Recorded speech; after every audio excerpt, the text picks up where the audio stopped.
It's already been a terrific day, and we got much more to come as we are with the head coach of the Indiana Hoosiers, Curt Cignetti. Yogi Roth, Jake Butt, back with us on set. Coach, talking season is still going on right now, fortunately for us. I know you're ready to actually play.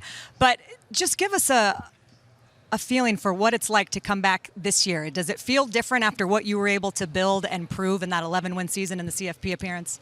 Well, yeah, I mean, I'd say it's definitely different. I mean, and we're in Las Vegas, not in Indianapolis. It feels like an away game. And, I mean, you know, people are aware of us, and they have an eye on us, who we play, our schedule, our out-of-conference schedule, what we're doing, what we eat at night, right? I mean, how are you going to be this year? You're going to be the hunted this year. You got a target on your – well, we can't hunt. We're not allowed to hunt this year either. No, it's all good. Excited to go. I did love what you said about on the podium when you said we're not looking to sustain it. Everyone's asking, like, are we going to sustain this? No, we want to build and grow and get better. So you've got new pieces. You've got some really great guys back, and I want to talk about the three guys who you have today. But what is the biggest thing from just making sure that you don't get that mindset that, oh, we've arrived, we're here? Humble and hungry versus noise and clutter. I mean, you know, we got to have that fire in our belly. We got to want it so bad and pay the price every single day, because nothing good in life comes easy. And, you know, all there is really is the here and now. So you got to control the here and now, control the controllables, and get better, improve as much as you can every single day. And that's it right there. You know, noise and clutter, you think it's going to happen just because it happened last year, that's a kiss of death.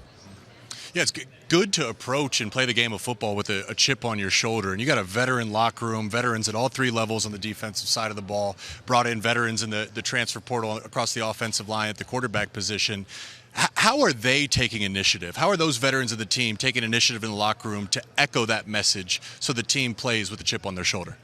Well, you know, we got a lot of good guys that are good leadership type guys that have played a lot of football on this team, like you said, on both sides. I mean, on the offensive line, you got Coogan from Notre Dame. You got Carter Smith. You got Drew Evans. You got others. You know, at wide receiver, we've got a few. So, you know, chip on the shoulder. We don't play yet. We're just getting ready for camp, right? We got to develop depth. We got to develop players. We got to get better in some areas, scheme development. As we get closer to the games, you know, the chip really comes in. We got to be ready to play against ODU. Okay, they beat Virginia Tech twice in recent history. South Carolina was a 4-point game last year in the opener down there. Got to be ready to play. And then when it comes to chip, you know, we'll find those chips. You easily have, because I think your roster is built with so many players and coaches alike. Fernando Mendoza, lately recruited, goes to Cal, plays really well. His personality is one that when you meet him, I feel like you're just like, whoa. This guy's pretty interesting. He's called the mayor at his previous school. What's dialogue like between the two of you if we were sitting in a quarterback meeting? Well, I don't sit in the quarterback meetings, number one. I let the quarterback coach quarterbacks. So glad we got him. Been aware of him for a long time. He's got talent. Big, tall, mobile, quick release, strong arm. A lot of positive qualities. Got a couple things to work on, but everybody does. Chandler Whitmer does a great job with him. Our new quarterback coach, Tino, went to UCLA. Okay, so you build around the quarterback. We've had a great history of success with quarterbacks.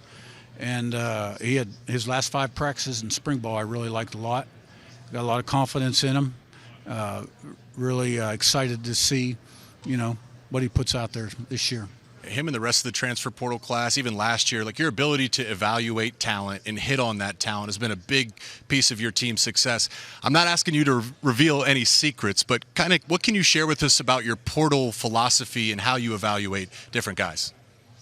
They got to fit the profile regardless of position, first of all.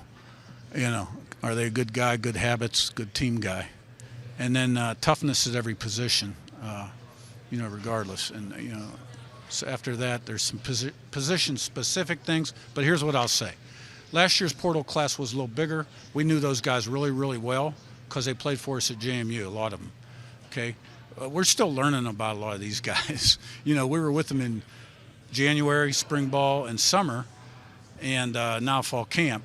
But, you know, how are they going to be week 6? How are they going to handle success, failure, you know, et cetera? Because the season's not a sprint. It's a marathon. So, you know, we're still learning about ourselves. Lee Beebe Jr. is somebody that I think will be talked about as the season goes on. He's one of those guys that you referenced in the portal class. What about him stood out, taking him or getting him from UAB now to IU? Broke tackles, hard tackle. Yeah. I mean, he's not a 4-4 guy, right? But got great hands, breaks a lot of tackles, always falling forward, very productive. And since we've got him, he's a great effort guy. I mean, he wants to do everything he can to be the best he can be. In fact, we got to slow him down a little bit. You know what I mean? So he's not doing too much, because more than always more. Sometimes less is more. But excited about him. It is easier to slow him down than to speed him up, I imagine. Yeah. Generally speaking? I think so. Maybe. Yeah, I think so. I do want to ask you about the three guys you brought here today, because you talked about knowing them, and Aiden and Elijah and Mikhail all came with you from JMU. To see what all three of them did, but I want to ask about Aiden in particular, just for him to have become the first All-American linebacker at Indiana, and to play in the way that he did, knowing what you knew about him before. What can you tell us about that young man? And what I they just represent? can't say enough about him. He's probably the number one leader on the football team that guys look up to, and leads the right way, and just does everything he has to do the best he can be. He's a good guy, good person, gives the community. He's real. This is who he is, you know. He gets the defense in the right spots every single play, depending on what the offense comes out in. Makes the checks, makes the adjustments, instinctive. You know, plays through injury. Just fully invested in the team, and hands down the leader of the team. And I think everybody on our football team would echo that. I want to talk to you about your coordinators. We've talked a ton about the change throughout the conference, but Coach Shanahan, Coach Haynes, you've been with these guys for nearly a decade now. Yeah. What does that allow you to do as a head coach, just that familiarity in your relationship with your coordinators? A lot. You know, I hired those guys at the D2 level as part-time coaches for less than $10,000. Now they're coordinators in the Big Ten. Bryant's been coordinator, so it'll be year 4, I think, and Mike maybe 5. And then, a lot of other guys. My strength and condition, Derek Owings, he's going on 5 or 6, and Grant Kane, my special teams guy, same. A lot of them. So we're on the same page.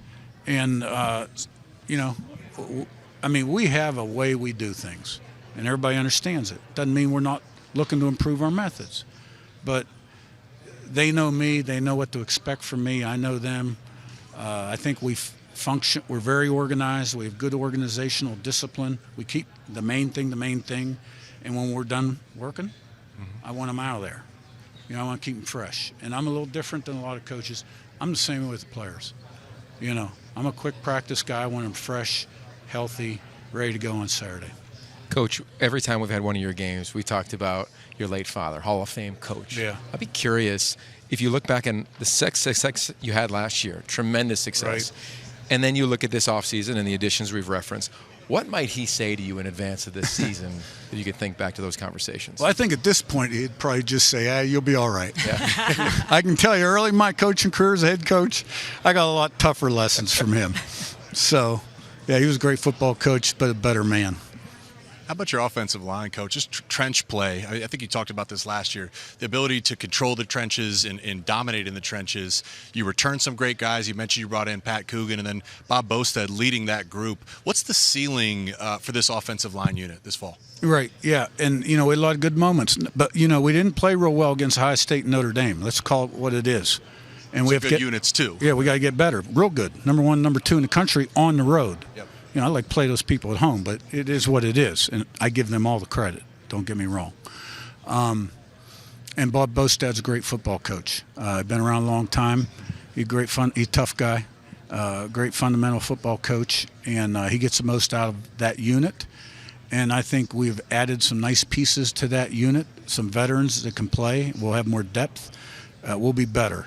And if you want to go on a road and beat a big-time opponent, you got to win up front. You also got to win with the decision-making at quarterbacks. I want to go back to Fernando Mendoza. You referenced this offseason that last year with Curtis Rourke, you kind of knew where he was going to drop, oftentimes in the pocket. You'll move Fernando around a little bit more. When you look at his game, what is the most coachable attribute when you're watching him play going through the 15 practices in the spring? the most coachable attribute. Yeah. Meaning what? In terms of what area do you think he can really improve upon? Well, I'm not going to you've tell seen thus everybody far? in America that right now. Just let us know up here. I'll let Yeah, you we guys, won't tell anybody. I'll let We you won't- guys we figure won't it tell out when anybody. you watch the games. But what has stood out for him outside of the experience that he has for you within this system? I tell you, he can make all the throws now. He can make them all, and that ball's out fast. And a lot of times when it breaks down, he's running down the field 15, 20, 25 yards. Coach, one of the things that stands out whenever I talk to your players is that your confidence is contagious, that you were able to present a vision and were so confident in it that they were able to buy in. Where do you get your confidence from? I studied leadership early in my head coaching career because I didn't think I was doing a very good job of leading the team. And a guy introduced me to some books. And I finally, at my age, 64, I mean, a leader leads by example, goes away, knows away, shows away. And, I've got to show that confidence in a situation like last year where they haven't been successful in that swag. And I got assistant coaches that have been and players coming with me that have been. We come to Big Ten Media Day. As much as anything, I'm talking to our team and our fan base right now, right? What books? What books? Yeah, what were some of the more impactful books? I'll share them with you later. Okay, all right. We can't get you. We're trying to get the secrets out of you. Start Okay. to forget. Okay. Hey, when you're, pitching to the transfer portal guys and recruits, how different was it for your message to be received this year from last year? Significantly. Year one, you're selling a dream, a vision, what you've done in the past. Then you put it on the field like we did, and the excitement level nationally, sold out stadiums, and you got a better looking athlete walking through the doors. It still has high character. You have tremendous perspective on life in the coaching profession, and also I know that you're never truly satisfied, but within Right. the job that you have now, what gives you the greatest satisfaction? Just beating somebody's ass and playing hard from the first play to the last play, and then going in the locker room and singing that song. Oh, the Pittsburgh guy. That was one of the best really no better answers feeling I've right heard there. on We're set. in on that. That secret's out, folks. Yeah. I mean, I feel like I don't even know how we can follow up after that answer because that was the mic drop. But I just, you talk about being a leader, and I think every good leader learns something every single season, multiple things. What do you think was the biggest thing that you learned last year, going through your first year in the Big Ten? That we got to get better in certain areas to beat the big boys, especially on the road. I mean, you're going to beat them on the road at their place. That's a tall task. And it all starts up front, right? I mean, you play them at your place, it's probably a 2-touchdown different game. You get the crowd involved, who knows, right? But you're going to beat them at their place, you got to win that war up front. I want to ask you about Pat Coogan. He became almost famous on social media for his pregame speeches. Late down, has he given the team a speech or you a speech? Have you gotten a chance to hear his motivational speaking? If he's given them some speeches, I haven't heard them. Now, because he's new, I'm kind of slow to put him in that situation, even though I know in the back of my mind come fall he's going to be that guy, right? But he's got to earn that, be that guy. Fair I enough. think from what I understand this summer, he's earned the right to be that guy. I'll tell you what, last year we saw the shirts, like the SIG shirts, and we saw a lot, the towels was a lot.